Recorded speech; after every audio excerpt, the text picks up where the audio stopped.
Sur toi le salut et la gloire tout le temps de celui qui a exalté, grâce à toi, l'assemblée des élus. C'est par toi que je conduis, c'est par toi que je conduis mes gens, c'est par toi que je profite à mes gens. Ô toi qui es bien au-dessus de tous les élus. Ceux-là qui sont les gens de la compréhension de la doctrine de l'envoyé, l'effaceur de la négligence, le dissipateur des ténèbres. Ce sont les gens doués d'entendement envers le détenteur de la splendeur, qui est l'effaceur de l'erreur et de l'inconvenance. Celui-là est l'obéi, celui-là est le courageux, c'est par lui qu'on terrifie les contestataires. Celui-là est l'interlocuteur, celui-là est le pur, qui bénéficie de la préférence de Dieu.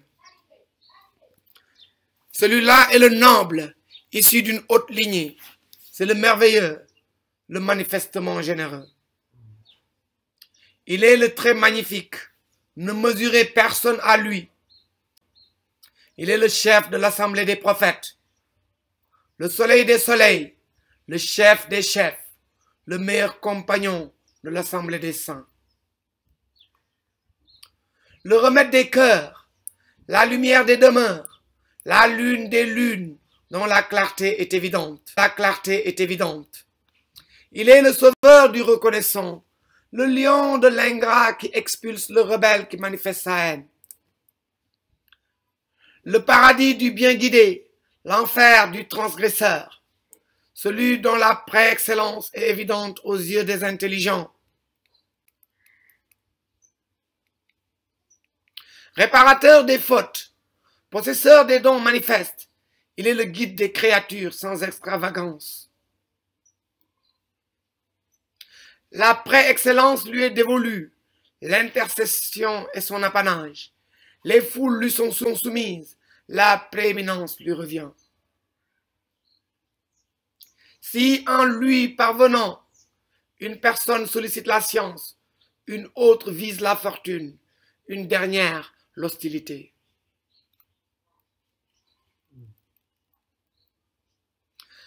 Bien guidée, cette autre sera comblée, et la dernière sera mise à mort avec damnation. Il est un guide protecteur, il est une lumière qui éclaire, un sauveur annonciateur de bonnes nouvelles pour les gens de la bonne guidée. Il est un défenseur assistant, un prêcheur clairvoyant, un lion avertisseur pour le rebelle. Il satisfait le plaignant, il console l'affligé, il est attentif à l'égard de l'interlocuteur et du solliciteur.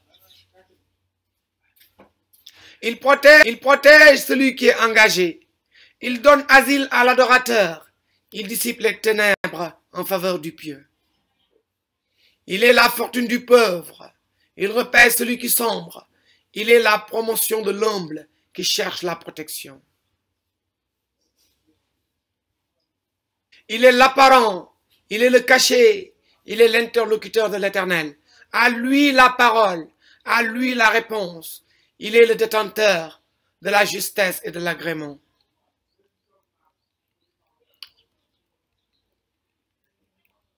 À lui les bonnes actions, à lui la joie, les houris, l'accueilleront au terme de la vie. À lui s'adressent mes propos, après ma repentance de tout vice avec constance.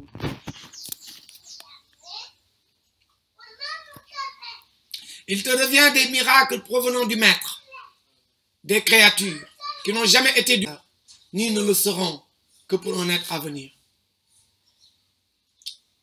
Il en fait partie l'éloignement d'une chose exécrable, de celui qui la redoute après son recours à toi. Ô meilleur des créatures qui a écarté le désastre vers ceux qui sont dans l'erreur, tu as assuré mon salut, salut.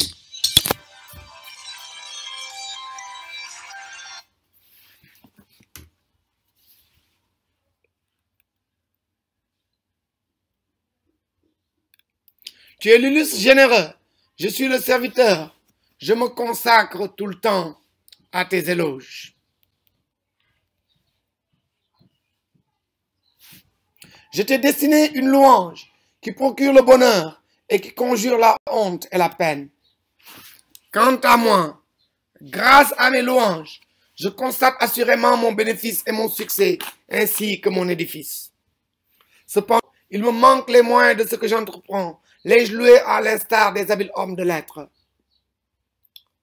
Mon encre s'est tarie, mon cœur est désemparé, ne pouvant louer le guide des Bouddhalas. Comment pourrais-je réussir la louange du vivificateur alors que sans louange défie les sagaces? Seulement, je lance un appel à tous les adorateurs vers mon pilier sans rapatriement.